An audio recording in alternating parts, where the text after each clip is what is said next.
Well, howdy, everyone, and welcome again to Season 3 and another episode of the Laura Muzyka Show, your favorite update in the battle for life, family, and freedom. Thank you again so much for being with me. Once again, I'm Laura Muzyka, attorney and human rights advocate, and I serve as president and CEO of Sidewalk Advocates for Life, the nation's largest peaceful sidewalk outreach organization. When the Supreme Court's Dobbs decision overturned the infamous Roe versus Wade case, there was a real misperception all across the country that abortion was completely over, at least in the so-called pro-life states, that no more preborn babies would be at risk of losing their lives in those states because this new Supreme Court decision just made that impossible. But those of us whose day-to-day work is in the pro-life movement knew otherwise, and we worked so hard to get the word out. Unfortunately, the truth is that abortion has not ended in our nation. And in fact, the abortion industry is pushing women, even in our pro-life states, into even more difficult and gut-wrenching situations. They are working so hard in these states to send women across state lines to obtain an abortion in a state where it virtually has become an abortion destination. They're pushing them from these states where it is illegal into the arms of abortion tourism. Not long after the Dobbs decision, I actually traveled to the great state of New Mexico as part of a mini documentary that Sidewalk Advocates for Life released covering exactly this subject, that women in abortion-restricted states are often being sent far from home to abortion destinations. And what I witnessed as we filmed that project made it all the more obvious that Sidewalk Advocates remain a vital source of hope and support for pregnant women, no matter the state, that we still need to be on the ground at our abortion referral facilities, often so-called Planned Parenthood family planning centers in these pro-life states to intercept mothers before they're tempted to make that investment of time, energy, and money to go across state lines. And when they get there, when they get to these abortion destinations, it's so much harder to get them to turn around. That's one reason why I wanted to sit down with one of my heroes today, the organization Voices for Life of Indiana, and some of their top representatives, so you can hear firsthand what this team has done and continues to do from their home base in Indiana, where abortion is generally prohibited. I am so hopeful that their experiences will inspire those of you who live in pro-life states, those of you who may mistakenly believe that there's nothing more you can do to serve women and preborn babies' lives, to stay vigilant and involved, because our presence on the ground, our presence on the sidewalk is needed now more than ever in every corner of the country, pro-life state or pro-abortion state. So let's go ahead and jump right in. Voices for Life is a grassroots pro-life nonprofit based in South Bend, Indiana. Whether it be on the sidewalks, the streets, the churches, or the State House, Voices for Life stands in the trenches, engaging the Hoosier pro-life community to do the challenging educational and enforcement work necessary to end abortion. Melanie Lyon is the executive director and co-founder of Voices for Life. She fights abortion full-time with the support of her husband, son, and 4 cats. Animals are very important in this battle. I have 3 dogs helping me, by the way. Ben Horvath is a licensed attorney and graduate of the University of Notre Dame Law School. He is the vice president of Voices for Life and serves as special counsel to the Thomas More Society and Voices for Life's Abortion Reports litigation. And Jenna Smith is a longtime pro-life advocate who serves as the Sidewalk Advocates for Life co-program leader in Mishawaka, I hope I said that right, Indiana. And then we also have a member of our national team, Melissa Yeoman. She's a senior regional programs manager with us at Sidewalk Advocates for Life National. She serves the state of Indiana, where Voices for Life resides. So she's one of the groups, Voices for Life is one of the groups that she serves. All right, so let's welcome Voices for Life. Hey guys, it's so great to have you. Thank you so much for being with me. We're going to have an exciting roundtable discussion, and I can't wait to just dive right into this because, again, you have been an inspiration for so many across the country, especially in pro-life states where people have felt like their work is done or they feel like giving up, right? So thank you for staying strong in the mission that God has given you. Let's go ahead and back up and frame this out for everybody. I'd love for you, Melanie, to start off by telling us who Voices for Life is, what you do, and the inspiration behind starting the organization. Yeah, so you shared our mission statement. So to sum it up, our goal is to end abortion in Indiana utilizing frontline activism. How we got started, I'm coming on 8 years of full-time pro-life activism. I took a job right out of college at a local Right to Life affiliate.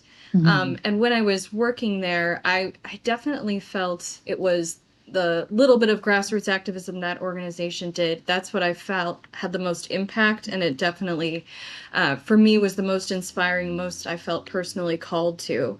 And so, right around when the Dobbs decision, when we had the leak, we had a group of pro-life activists in the South Bend area, decades of experience in the pro-life movement in varying capacities between us. We decided to form Voices for Life because we saw with the Dobbs decision coming down that the landscape in our state, especially since we knew we were likely to have an abortion ban, was going to change more drastically than it ever had and it ever probably would be in our lifetime. And that called for not doing the same programming and events just because we've always done them, but really doubling down on what is it going to take to change the culture, because especially with the abortion ban coming into effect, that's really where the fight is. And so that's why we formed Voices for Life, and what that looks like specifically, our major programming, our partnership with Sidewalk Advocates for Life. Our goal is to cover every abortion referral site in the state eventually. Our pro-life door-to-door program, so we have a team of volunteers that we've hit 10,000 doors so far. We go door-to-door, both sharing resources in communities to connect people to support before they're even in a crisis situation, and then starting conversations with them about abortion, and then monitoring and enforcement. So building relationships with the Attorney General's office and the health department, monitoring the abortion activity, which still does occur in the state of Indiana, and working with the AG's office to investigate and report any violations that we find. So those are our three biggest programs throughout the state. We're coming up on our third birthday in July, and it's amazing how much the organization has grown. We've got a team of about 170 volunteers now, and it grows every week. That's so awesome. What heroes you guys are. And I love that when you saw the leak from the Supreme Court, you were like, let's get ready. Let's be responsive. Let's not do the same old thing that we've done before. Not that there was anything wrong with that, but let's respond well to what the new landscape is going to look like, specifically there in your home state. So important. Melissa, I want to turn to you, because it was actually you who came to me and said, you have to have Voices for Life on the podcast, right? What has impressed you as you have seen Voices for Life get running, get started, and live out this mission day to day? Yeah, wow, Lauren, I have been serving as a senior regional programs manager now. August will be my third anniversary with Sidewalk Advocates for Life National. So Voices for Life had already begun, before I joined the national team. But I quickly learned that just the creativity and their commitment to these practical ways of putting that pressure on the abortion industry, being present for women to direct them to help from the abortion referral facility. They're so committed to that. And no matter what, it's like this commitment to being present in kind of a grassroots way and being creative about it. Like the door knocking that goes on throughout the year, they've really taken up that town square model and filled that niche that, an individual pregnancy center may not have that broad view.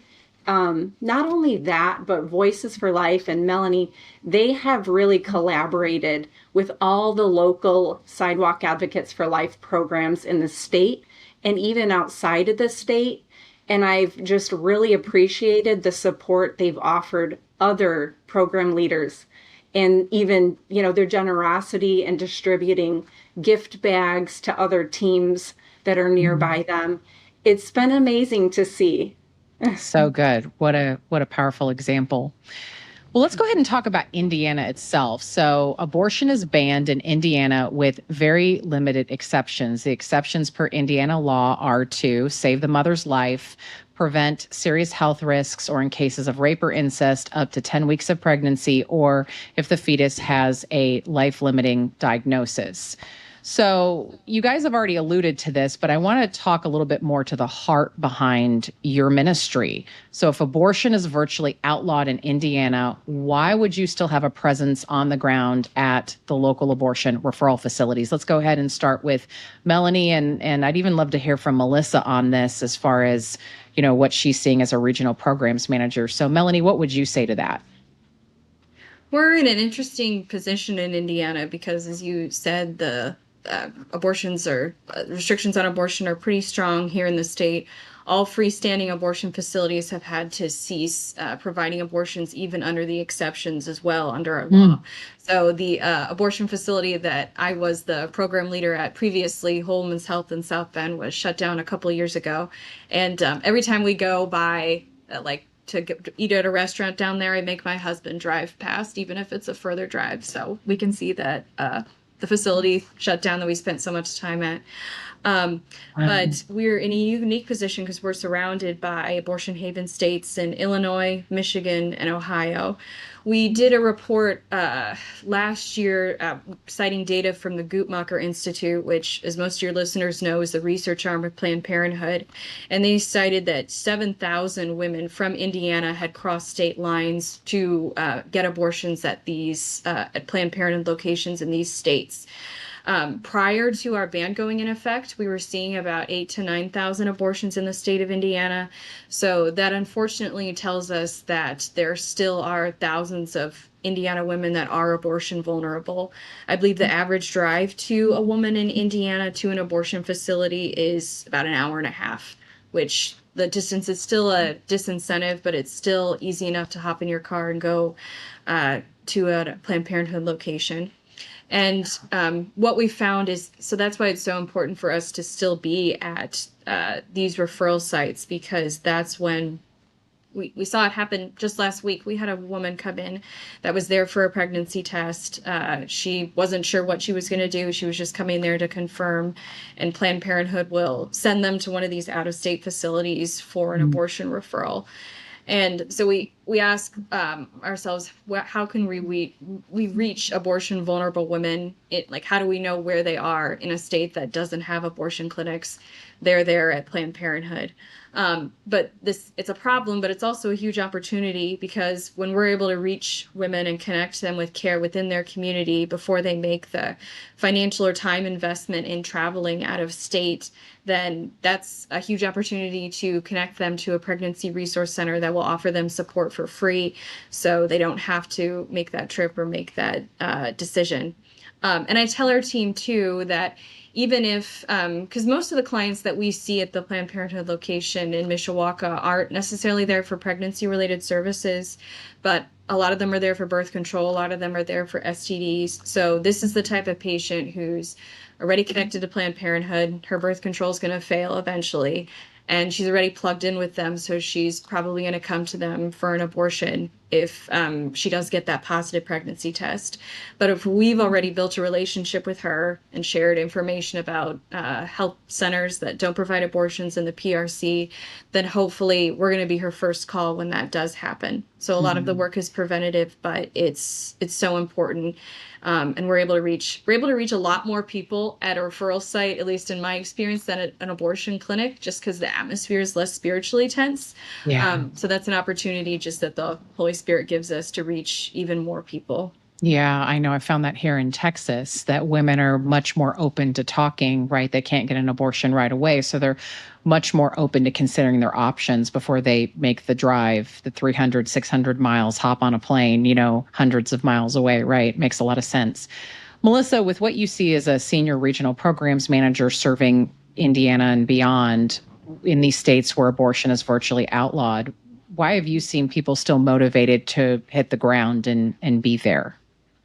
Yeah, you know, our program leaders are motivated, and it's exactly what Melanie said, is that we know where the abortion industry is operating, whether that's a referral facility or an actual abortion facility where surgical abortions are happening. We know that women going there are going to be directed to abortion, and they're going to, those relationships will be cultivated by the abortion business with those women. And so it makes practical sense that we should always be there. That's the first place we should be. We know that that's where these women might turn to in their time of need. And even though they may not be seeking those pregnancy related services, we are having a huge impact, not just with community awareness, but every person that we turn away from the abortion referral facility, or we let them know that Planned Parenthood is the #1 abortion provider in our nation. So many of those clients, they might not be fully aware of that, and they may not want their business going to the abortion industry. So I think for all those reasons, our leaders are very motivated and working so hard to activate the body of Christ to join them in their efforts at the sidewalk, having trainings, providing that support to individuals who want to get involved. And Voices for Life has really just taken that full on and invested so much in supporting and equipping people for this very important work. So good. So good. Well, let's talk about the lawsuit. You guys have been sued by abortionists. So in May of 2024, Voices for Life filed a lawsuit through the Thomas More Society against the Indiana Department of Health for its failure to provide terminated pregnancy reports to the public, important information that everyone should have access to.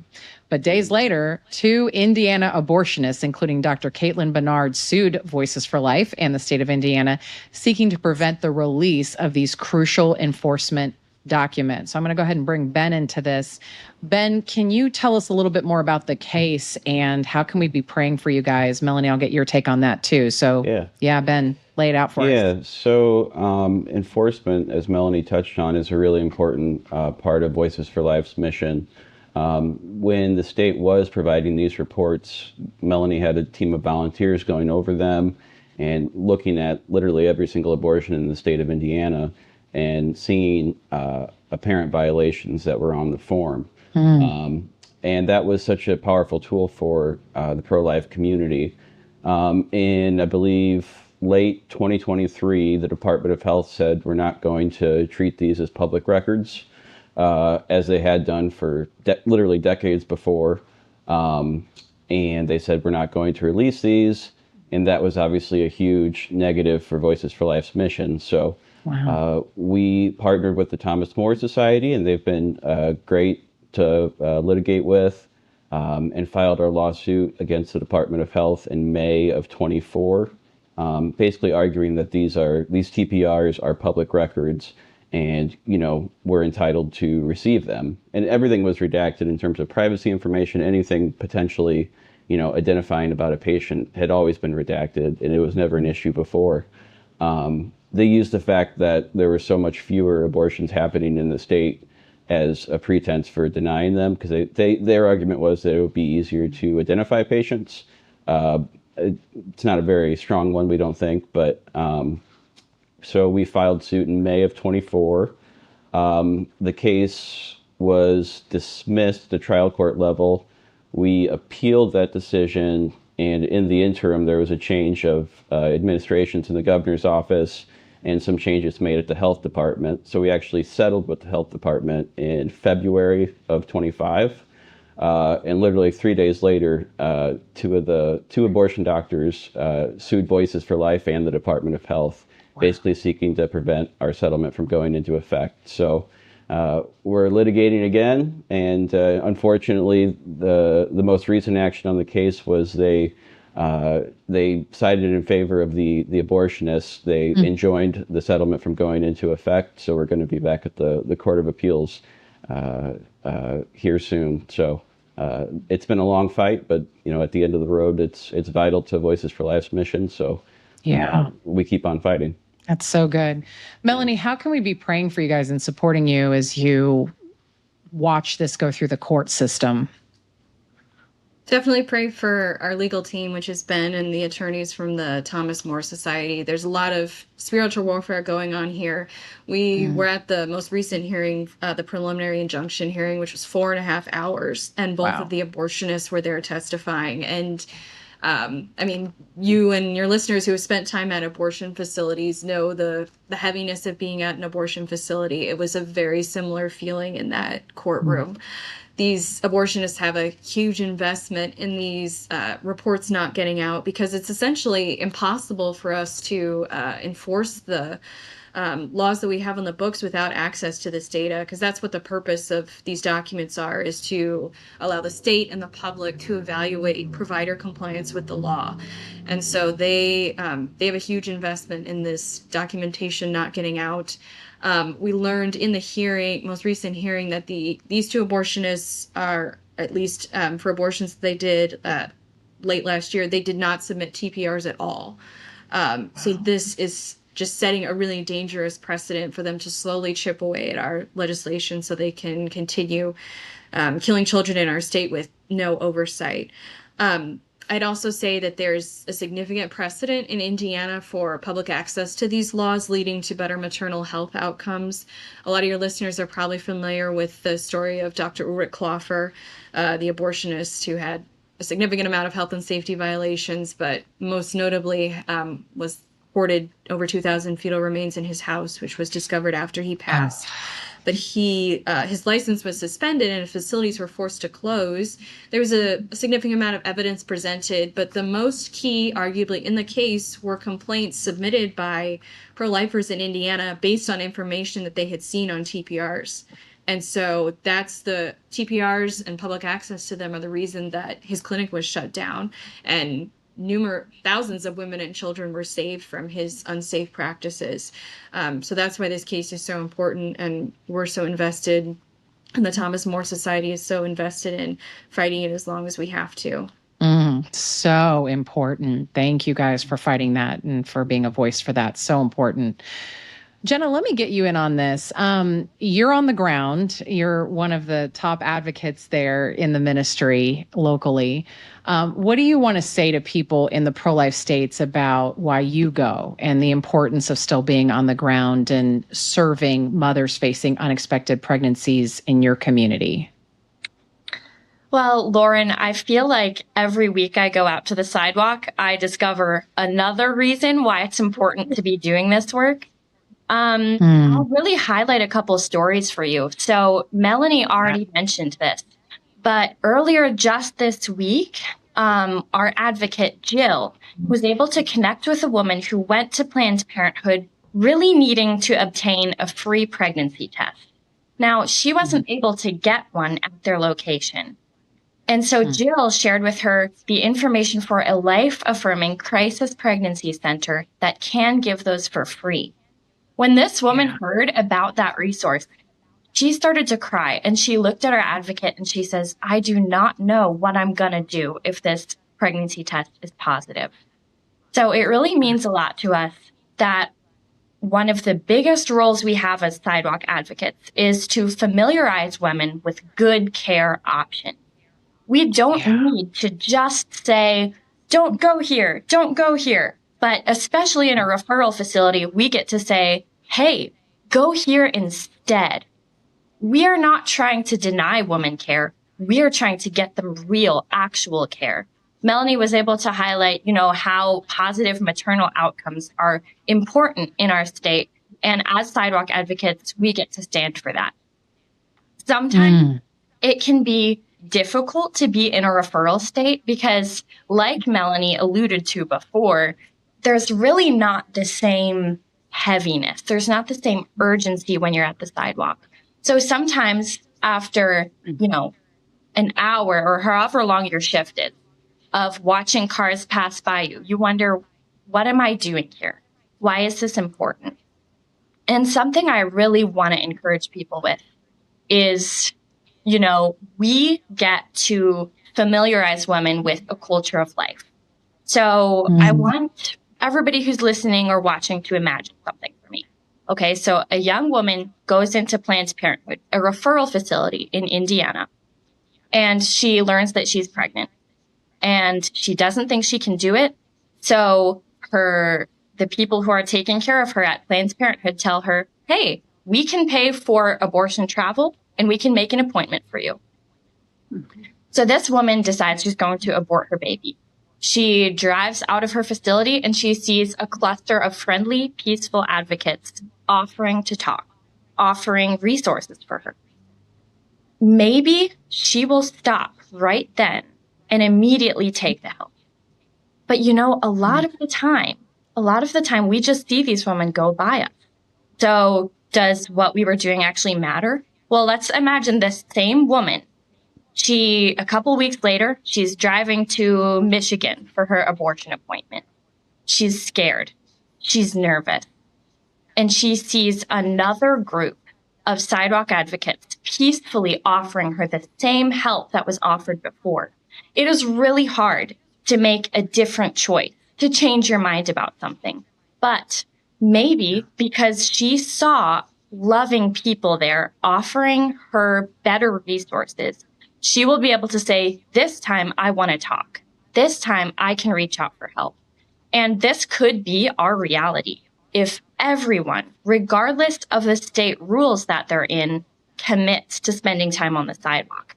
This could be a key player to ending abortion nationwide. And I really want to, encourage people who live in pro-life states or states with restrictions that, abortion's happening and you can have a role in helping to end that. So good, Jenna. I couldn't have said it any better.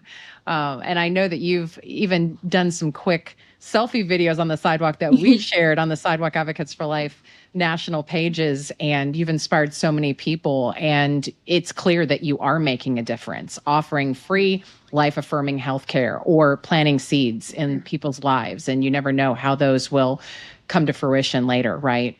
Melissa, I would love to hear from you too, as a senior regional programs manager, again, serving this location and many more in the Midwest.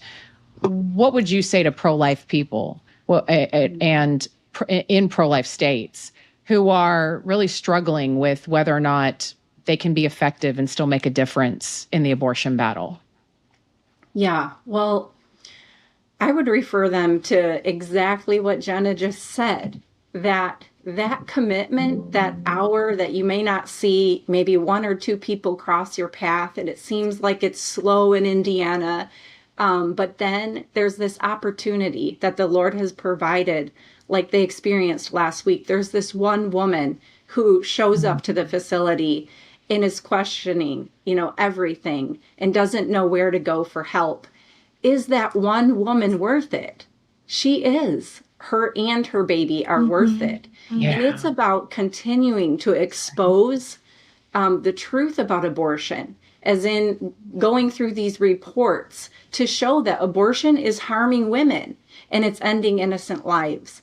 And so the commitment that Voices for Life and Jenna just outlined, it's so important. We know where they will be headed should they make that abortion decision. The abortion industry, they are everywhere. They are everywhere online. It is so easy to order an abortion pill online. So being on the ground, every place we could possibly be, directing women to help and hope, real help and hope, is just, it's a commitment that we're never going to be wrong in making. So I would encourage pro-life people to, maybe the Lord's put this on your heart. You desire to help women who are making pregnancy decisions or hurting after abortion, but take what the Lord has put on your heart and consider making a firm commitment.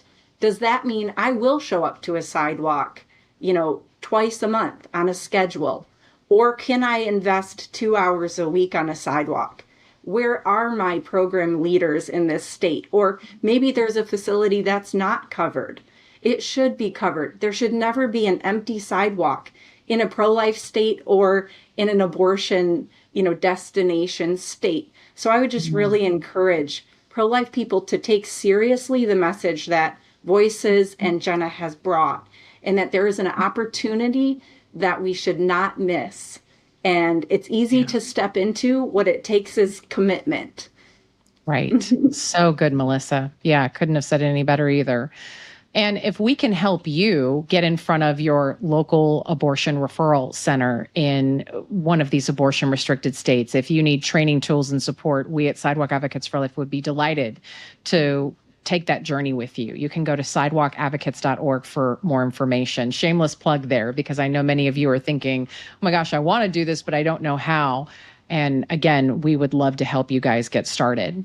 As we wrap up here, Melanie, I would love for people to hear from you about how people can find you on social media, further connect with you guys. And then Ben, I want to turn to you as far as, how people can be following the lawsuit, praying for you and cheering y'all on. So, Melanie, let's go to you and then we'll cap it off with Ben. Our website is voicesforlife.com. There's information about events and our volunteering if you want to get involved if you're local. And then we're really active on social media at Voices for Life Official on both Facebook and Instagram. Awesome. And Ben, how can we be following the lawsuit? Yeah, so I think Voices for Life has been really good. Melanie's been good about posting updates on social media. There's been a lot of news stories written about it. We're at the Court of Appeals level right now. Our opening brief will be due here probably next month or June, maybe. So just keep updated on our social media. Like I say, Melanie's done a really good job about informing people about that. Yeah, just I guess pray for us. And I would say that the fight for against abortion is, it's multifaceted, right? Mm-hmm. So, we're litigating this specific case, but there's still going to be fights at the legislative level. There's still going to be fights, at the grassroots level. So this is just kind of a small part of the fight. So an important one, but a small one. Mm-hmm. And a lot of people don't realize that our pro-life states could flip one day, right? Because the decision has been handed back to the people of every state. And so I love the fact that you guys are still on the ground working hard. You're serving the women of your community, but you're also working to keep Indiana pro-life and even then help them become that much more pro-life, right? Sure.